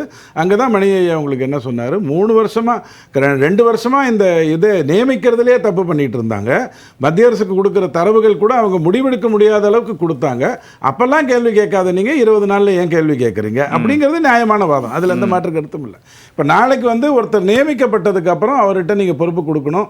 அவருக்கு மேலே பொலிட்டிஷியன்ஸ் இருப்பாங்க, கத்தி தொங்கும் அப்படிங்கிறதெல்லாம் ஒரு தைரியமான மனுஷன் பேசக்கூடாது. ஸோ 3 விதமாக பேசுகிறதா இருந்ததுன்னா குற்றங்கள் நடந்து கொண்டு தான் இருக்கும், அழுத்தம் கொடுக்கக்கூடாது. நாளைக்கு வந்து அரசியல்வாதி இப்போ என்ன தூக்கி போட்டுருவாருன்னு பயந்துக்கிட்டு ஒரு போலீஸோ அல்லது ஒரு ஆர்மியோ அல்லது ஒரு எஸ்சிசியோ வேலை செய்யக்கூடாது. ரொம்ப தெளிவான விஷயம். ஸோ அந்த வகையில் மாற்றங்கள் வருமானு கேட்டால் அழுத்தம் இருக்காது என்னால் சொல்ல முடியும். இன்னொன்று புரிஞ்சுக்கோங்க, கள்ளச்சாராயம்ங்கிறது அடுத்த 1 வருடம் எங்கேயுமே நடக்கலைன்னா காவல்துறை சிறப்பாக நடந்துட்டுருக்குன்னு அர்த்தம். கற்பழிப்பு பற்றி நான் அப்படி சொல்ல மாட்டேன், கள்ளச்சாராயத்துக்கு சொல்லுவேன். ஏன்னா இங்கே டாஸ்மாக் விற்கணுங்கிறதுனால கள்ளச்சாராயம் நடக்கக்கூடாதுங்கிற அழுத்தத்தை திமுக கொடுத்தது. அப்படி அதையும் மீறி நடக்கும்போது உயிர் பலிகள் வந்ததுங்கிறதெல்லாம் நீங்கள் பார்த்த வரலாறு உண்டு. அது இன்னும் அடுத்த 1 வருஷத்தில் இருக்குமான்னு கேட்டால் இருக்காது. அதை என்னால் உறுதியாக சொல்ல முடியும். ஆனால் நீங்கள் உடனே சாராயத்தை மதுவே நிறுத்து அப்படின்னு நீங்கள் ஏன் சொல்லக்கூடாதுன்னா, நீங்கள் தான் என்ன பண்ணீங்க, போன தேர்தலில் தானே அந்த வாக்குறுதி கொடுத்தோம், உன்னை கொல்ல மாட்டேன்னு. இந்த தேர்தலில் அப்படியா கொடுத்தோம், ஆள் அமைச்சிருக்கேன், நாளைக்கு செத்து போயிடுவேன் அப்படின்னு பேசின ஒரு வரலாறு நம்ம மதுவிலக்கு விஷயத்தில் பார்க்குறோம். ஒரு சொட்டு சாராயம் கூட இருக்கக்கூடாது என்று கலைஞர் சொல்லிவிட்டார். அப்புறம் சொட்டு சொட்டா சொட்டிக்கிட்டே இருந்தது. அப்படி மூடிட முடியாது. ஆனால் 717 கதைகளை மூடியிருக்காங்கன்னு சொல்கிறாங்க இல்லையா, வாங்க நம்ம சுற்றி போவோம், ஆரியகோடா ரோட்லேருந்து சுற்றி போவோம். ஸ்கூலுக்கு பக்கத்தில் சாராய கடை இருக்கா இல்லையான்னு பாருங்க. ஆனால் நான் பார்த்த மாற்றம் ஒன்று இருக்கு. திருப்பூருக்கு போற 24 மணி நேரமும் சாராயம் கிடைக்கும். இங்க அப்படி இல்லை. 9 மணிக்கு கடையை மூடிட்டான். நீங்க சாராயத்தை ஒழிக்க முடியாது. அங்க ஒரு ஒழுக்கம் கொண்டு வந்துட்டீங்களா, அதாவது 12 மணிக்கு தான் திறக்கணும், 9 மணிக்கு மூடிடணுங்கிறது அது நடக்குதா? இல்ல, இப்ப எனக்கு ஒண்ணு புரியல. அந்த 700க்கும் மேற்பட்ட கடைகள் மூடப்பட்டிருக்குன்னு டிடிஎஸ் ரவிச்சந்திரன் இல்ல இல்ல இல்ல மூடப்படலைன்னு மூடப்படலைங்க. அதுல பல விஷயங்கள் இருக்கு. எப்படி நீங்க இந்த 10 ரூபா மேட்டர் வந்து 20 ரூபாய் ஆறு வரைக்கும் வெயிட் பண்ணிட்டு கதை பேசிட்டு இருக்கணுமோ அப்படித்தான் இருக்கும். அயன் ஹேண்டுன்னு ஒண்ணு இருக்கு இல்லையா, அது எடுக்கிறதாக இருந்தா ஜெயலலிதா அம்மா மாதிரி ஒரு அயன் ஹேண்ட் எடுக்கணும். எந்த கதையும் கிடையாது, மூடணும், அவ்வளவுதான் கேள்வி. அப்படித்தான் இருக்கணும். இந்த 500 மூடிட்டாரா 600 மூடிட்டாருங்கிறதும் நியாயமான வாதம் இல்ல. மொத்தமா மதுவிலக்கே தூக்கிடுவேன்னு சொல்றதும் எந்த விதத்திலையும் நியாயமான வாதம் இல்ல. இப்ப அடுத்த வருஷத்துக்கு வாங்க. அரசியல்வாதிகள் தப்பு பண்ணது உங்களுக்கு தெரியும். அவர்கள் மேல குற்றப்பத்திரிகைகள் தாக்கப்படுமா, செந்தில் பாலாஜி மேல குற்றப்பத்திரிகை தாக்கப்படுமான்னு கேட்டா எழுதி வச்சுக்கோங்க. அடுத்த 2 வருஷத்துக்கு எந்த ஒரு குற்றப்பத்திரிகையும் அங்க தாக்கல் செய்யறதுக்கு வாய்ப்பு இல்லை. ஒண்ணுத்துல என்ன சொல்றேன், 1 வருஷம் கள்ளச்சாராயம் நடக்கவே நடக்காது. ஏன்னா இவருக்கு அதுக்கு எந்த தொடர்பும் இல்லை. ஆனா இந்த விஷயத்துல அது நடக்குமான்னு கேட்டீங்கன்னா நடக்காதுன்னு என்னால உறுதியா சொல்ல முடியும். நீங்க இப்ப இவங்க தொடங்கும் போது இப்ப பொதுவா நீங்க பார்த்தீங்கன்னா கல்யாணமான 2 பேர் கொஞ்சம் ஜாலியாக வெளியில் சுற்றுவாங்க, போயிட்டு வருவாங்கங்கிற மாதிரி உடனே ரைடு பரபரப்பு, ராத்திரியில் சென்று பார்த்தா ஒரே கல்யாண பேச்சாக தான் இருக்கு. இல்லைங்க, அனிமூலுங்கிற வார்த்தை, ரவிச்சந்திரனும் கல்யாணத்தை தொடர்பு, அனிமூலுங்கிற வார்த்தையை தெரிஞ்சோ தெரியாமலோ காமராஜ் ஐயா பயன்படுத்துறதுனால நான் அங்கிருந்து இங்கே வந்த, வேற எதுவும் இல்லை. கேள்வி என்னன்னா, இப்போ நாளைக்கு வந்து இவங்க ரைடுக்கு போகிறாங்க, உடனே அங்கே குற்றம் சாட்டினாங்க, அந்த அர்ச்சகரை தூக்கி விட்டாங்க. 1000 ரூபாய் வாங்கினான்னு தெரிஞ்ச உடனே நீ அர்ச்சகரையா தூக்குவேன்? நானாக இருந்தால் அந்த பெருமாளையே தூக்கிடுவேன். அதுதான் சிஸ்டம். அப்படித்தான் நீ செயல்படணுமே ஒழிய நீ வந்து இவன் வாங்கினா இவனை தூக்கிட்டேன் அப்படின்னு பேசுனீங்கன்னா அந்த ஆள் திருப்பி வந்துருவான். ரவிச்சந்திரன், சுருக்கமா முடிக்கிறேன். மாற்று அரசியல் சக்தி, மாற்று அரசியல் சக்தின்னு சொன்ன தாவேகா மாற்று அரசியல் சக்தியா தான் செயல்படுதா? 20 நாட்கள் செயல்படணும். செயல்படுவதற்கு வாய்ப்பு இருக்கு. எப்ப செயல்படுவதற்கு வாய்ப்பு இருக்குன்னா, இந்த 120 இருக்கு இல்லையா, இந்த 120 நம்பியோ இந்த 234 நம்பியோ அவர் ஆட்சி செய்யக்கூடாது. உடனடியாக உள்ளாட்சி நகராட்சி தேர்தலை நடக்காம இருக்கு இல்லையா, அதை நடத்தி 1,50,000 கரங்கள் அல்லது 2,50,000 கரங்களா விரிஞ்சு வளரணும். அதை அவர் செய்தார்னா இவர் யாருக்கும் பி டீம் இல்லைன்னு நான் சொல்லிடுவேன். அப்படி இல்லைன்னா இவர் வந்து இல்ல அப்படி செய்யலைன்னா இவர் சபரீசன் ஐயாவே திமுகவை காப்பாத்துறதுக்காக பண்ண ஒரு பி டீம் நான் எடுத்து வச்சு போயிடுவேன். ஆக நீங்க பண்ண வேண்டியது என்னன்னா, அடுத்தது உடனே உள்ளாட்சி தேர்தல் நடத்துங்க. இந்த 120க்குள்ள போய் சிக்கிக்காதீங்க. 21 பேர் ஓடி போயிடுவான், உங்களுக்கு பேர் கெட்டு போயிடும், அசிங்கமாயிரும், வேற நடந்ததுன்னு தானே தெரிஞ்சிடும். உள்ளாட்சி நகராட்சி தேர்தலை பெருசா நடத்துங்க.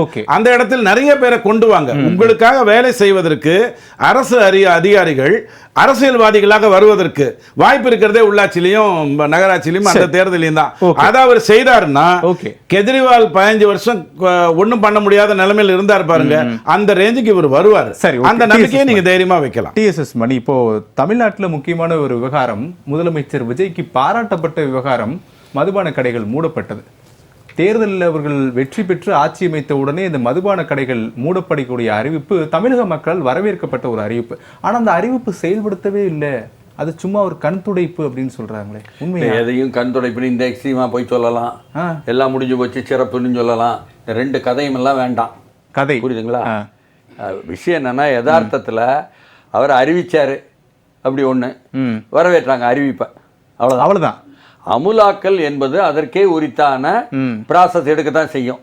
அது செய்கிறாங்களா இல்லையா? இந்த இடத்துல வந்து பள்ளிக்கூடத்திற்கு பக்கத்திலையோ கல்லூரிக்கு பக்கத்திலோ அல்லது வந்து இதுக்கு பக்கத்திலையோ கேள்வினா, அந்த அமலாக்கம் அப்படின்றதே உடனடி அமலாக்கம் தானே? இந்த கடைகள் மூடப்படுகிறது அப்படின்றது அமலாக்கம் தானே?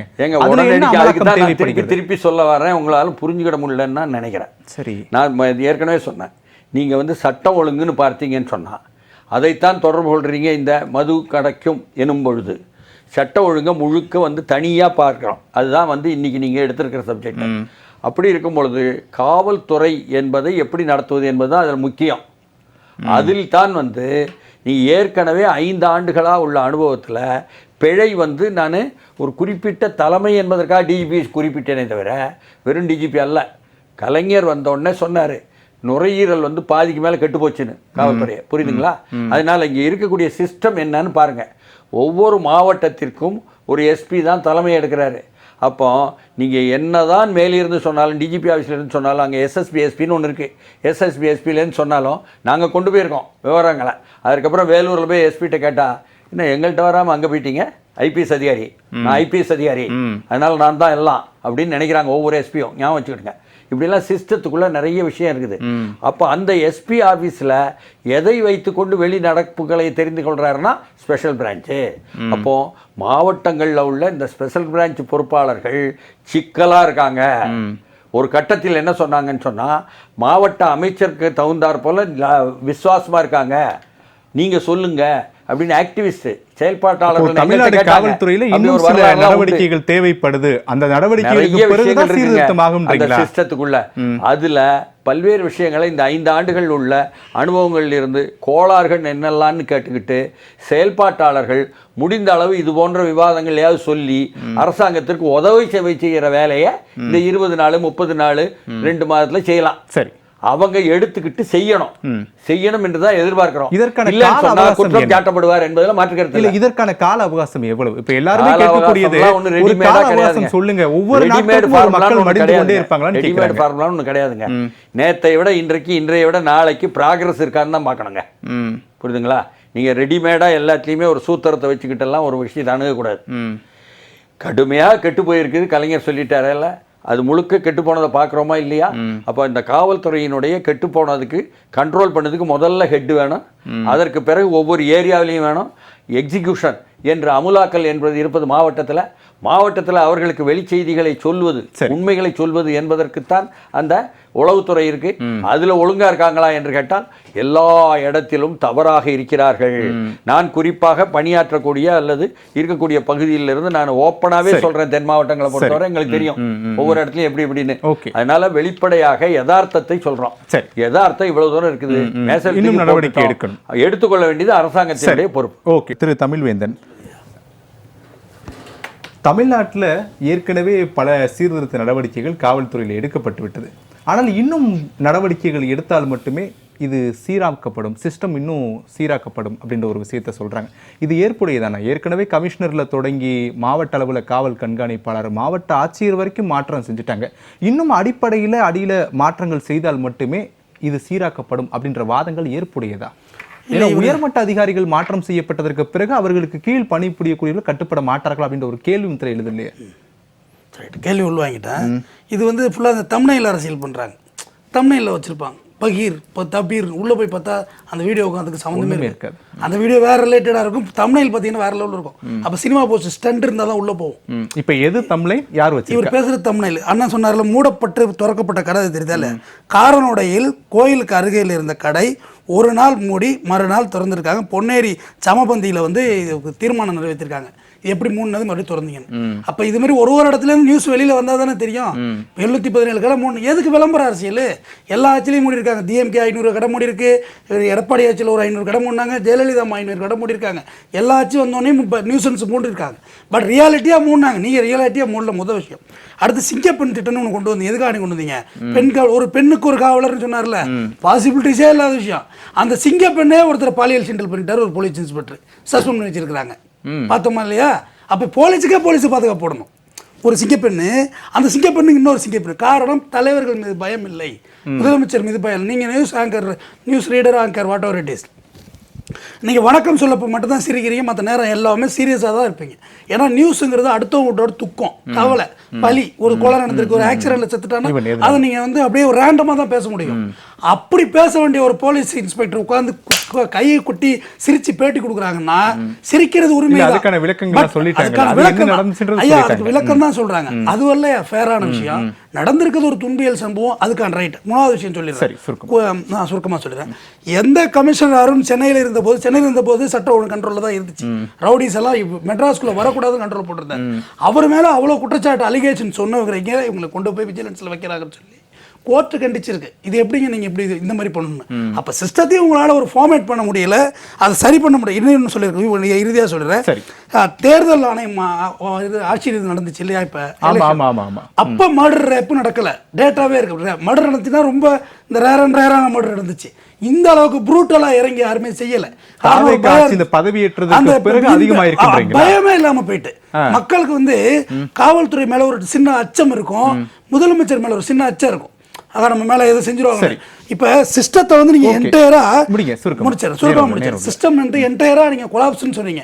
நீங்கள் மேடையில் பேசக்குள்ளே வாயில் ஏதாவது வந்துரும்னு சொல்கிறீங்க. நீங்கள் முதலமைச்சர் ஐயா, 8 கோடி பேருக்கு நீங்கள் தான் முதலமைச்சர். நீங்கள் திருச்சியில் பேசக்குள்ள வாயில் ஏதாவது வந்துடும். வடிவேல் காமெடியா இல்லை சந்தான காமெடி பண்ணிட்டு இருக்கு இல்லைங்களா? சரி திரு பொன் கிருஷ்ணமூர்த்தி ஐயா. சார், அதாவது காவல்துறையை பற்றி பேசும்போது 1947க்கு முன்னால், பிஃபோர் ஃப்ரீடம், ஒரு காவல் நிலையத்தில் 40 லா அண்ட் ஆர்டர் கான்ஸ்டபிள், 20 குற்ற கான்ஸ்டபிள், 10 போக்குவரத்து காவல்துறை ஒரு காவல் நிலையத்தில் பிரிட்டிஷ்காரன் போட்டு வச்சிருந்தான். ஒரு காவல் நிலையத்துக்கு 70 பேர்.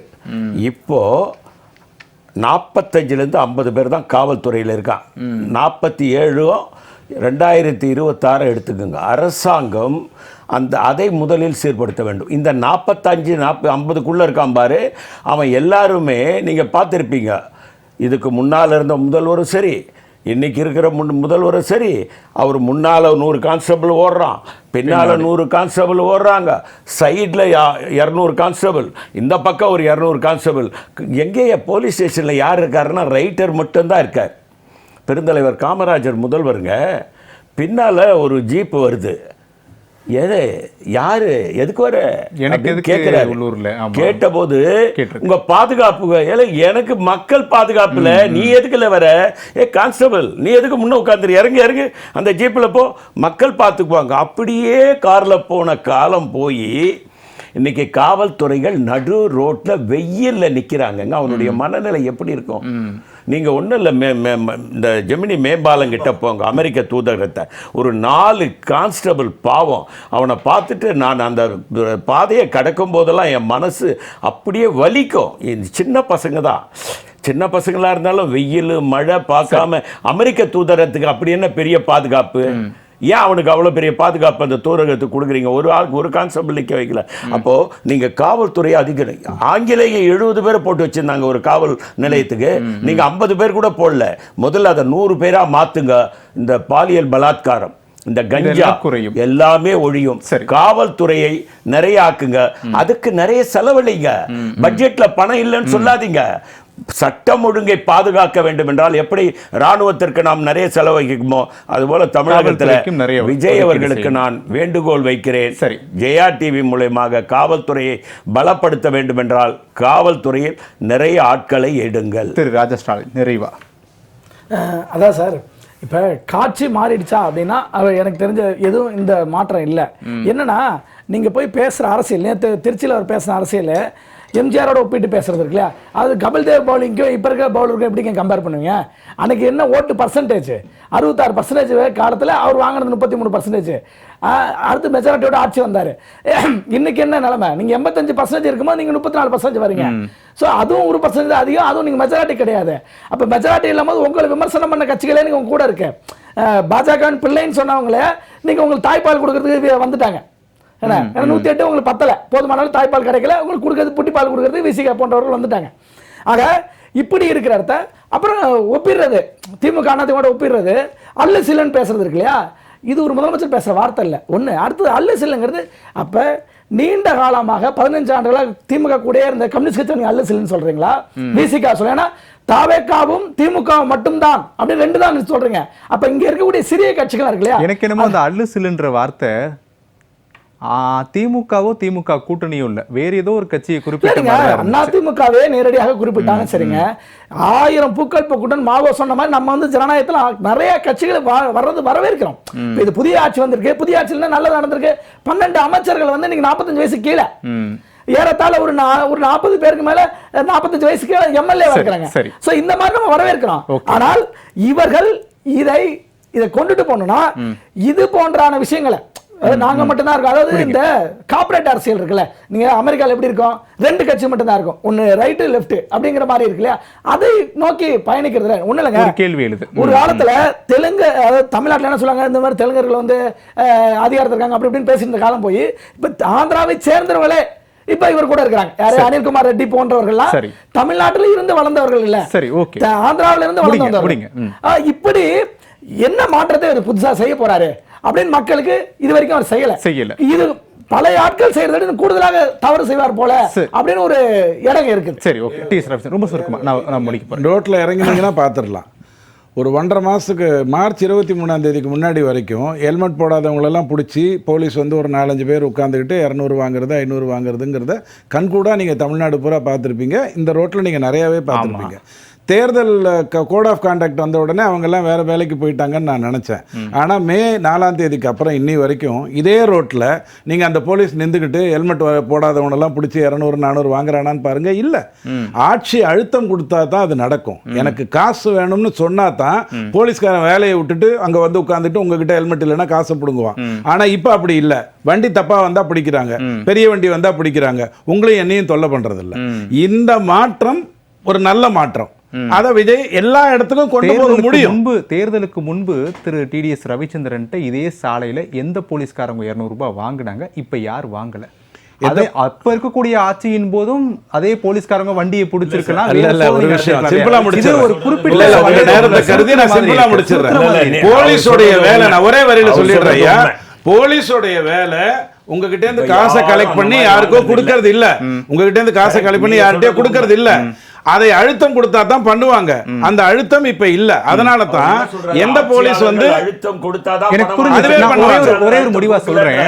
நம்ம சென்னையை ஒட்டி இருக்கக்கூடிய தேசிய நெடுஞ்சாலையில முதலமைச்சர் விஜய் பொறுப்பேற்ற 3வது 4வது நாள் நினைக்கிறேன், விவசாய வாகனங்களை ஏற்றி கொண்டு போனவங்க கிட்ட டிராபிக் போலீஸ் பணம் வாங்கினாங்கன்னு சமூக வலைதளத்தில் ஒரு வீடியோ பெரிய வைரல் ஆச்சு. உங்களுக்கு ஞாபகம் இருக்குன்னு நினைக்கிறேன். அப்போ இதே டிவிக்கு ஆட்சி தான் இருந்தாங்க. நான் உங்களுக்கு ஒரு விஷயம் சொன்னேன். நான் பேசுறது 1 லட்சம் போலீஸ் செய்தது, நீங்க பேசுறது 100 பேர் பண்ணது. அது முக்கியம் இல்ல. சாலையில யார் நடந்து போனாலும் இன்னைக்கு போலீஸ்காரன் உங்களை தொல்லை பண்றது இல்ல. காரணம் அங்க இருந்து அழுத்தம் எதுவும் வரல. அவங்களுக்கு வந்தது திமுக ஆட்சியில வந்தது. இப்ப அது கிடையாது. இதே மாதிரியே எல்லாத்துலயும் கொண்டு போனார்னா பெரிய மாற்றம் கொண்டு வருவார். அடுத்த 10 வருடம் அவர் அசைக்க முடியாது. சரி, ஓகே. ஆட்சி மாறினாலும் காட்சி மாறவில்லை. நிர்வாக குறைபாடா, அவகாசம் அவசியமா? இப்போதைய முதலமைச்சர் திரு ஜோசப் விஜய் தலைமையிலான அரசுக்கு என்ற தலைப்பின் கீழ் தான் நாம் 5 விருந்தினர்களோடு விவாதத்தை நகர்த்தி இருந்தோம். விவாத நிகழ்ச்சியில் கலந்து கொண்ட 5 விருந்தினர்களுக்கும் நன்றி. மற்றொரு தலைப்பில் சந்திக்கலாம். நன்றி, வணக்கம்.